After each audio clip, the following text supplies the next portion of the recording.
ఆడు వచ్చాడంటే పెద్ద తలనొప్పరా. వచ్చేసాడు రాడు.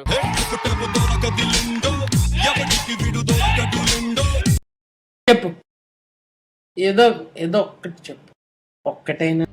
చెప్పలేడు. చెప్పాడా చెప్పలేదా? చెప్పిండు. ఏమని చెప్పాడు? నాకేం తెలియదు. Welcome back fitness family. నేను మీ షార్క్ సాయి. వేలన్న ఎంట్రీ అదర్స్ కాదు, అదేంటో ఒక 3 days నుంచి భలే టైమింగ్కి వస్తున్నాడు అన్న. చాలామంది సబ్స్క్రైబర్స్ నాకు ఇన్స్టాగ్రామ్లో డిఎం చేశారు, వేలన్న అభిమానులు మేము, మాకు డైలీ వేలన్న ఉండేలా చూడు వీడియోలు అని చెప్పారు. అది మన చేతిలో ఉండదండి, టైమింగ్ని బట్టి ఉంటుంది, అన్న ఎప్పుడు వస్తాడో మనకు తెలియదు కదా అని చెప్పా. సరే ఫ్రెండ్స్, ఈరోజు సండే కదా, చికెన్ లవర్స్ ఎవరైనా ఉంటే చికెన్ తినడం స్టార్ట్ చేశారా లేదా కమెంట్ చేయండి. నేను మీకు ఒక నిజం చెప్పాలి, నేను మీకు డైట్ ఫాలో అవ్వమని చెప్పాను, బట్ ఇంకా డైట్ ప్లాన్ ఇవ్వలేదు మన సబ్స్క్రైబర్కి. అండ్ ఆల్సో నేను కూడా ప్రాపర్ డైట్ ఫాలో అవ్వడం లేదు, ఎందుకంటే నేను పీజీలో ఉంటున్నా కదా, సో కొంచెం డైట్ ఫాలో అవ్వడం కష్టంగా ఉంది. కానీ maximum soft drinks, masala foods and fast foods, sugar ఫుడ్స్కి మాత్రం దూరంగా ఉంటున్నా. ఫ్రూట్స్ తింటాను అప్పుడప్పుడు.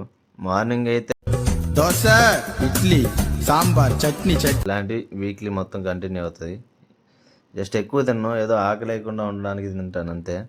ఆఫ్టర్నూన్ అయితే cup of rice with dal curry or beetroot or carrot fry ఇలాంటివి ఉంటాయి. ఈ నైట్ డిన్నర్లో చపాతీ లేదా రైస్ ఉంటుంది. చపాతీలోకి అయితే పొటాటో కర్రీ, రైస్లోకి అయితే సాంబార్ ఉంటుంది. నేను సపరేట్గా బాయిల్డ్ ఎగ్ చేసుకుంటా డైలీ. ఇంక పడుకునే ముందు ఒక బనానా తింటా. ఇది ఫ్రెండ్స్ నా డైట్. ఈ 69 days ఛాలెంజ్ సక్సెస్ఫుల్గా కంప్లీట్ చేశానంటే, నేను ఈ 69 days ఛాలెంజ్ తర్వాత నా లైఫ్లో ఒక మంచి చేంజెస్ తీసుకుని మీ ముందుకు వస్తా. ఈరోజు ఇది మందల, ఇంకేమైనా ఉంటే రేపు మాట్లాడుకుందాం. సరే ఫ్రెండ్స్, మీరు జాగ్రత్త. See you tomorrow.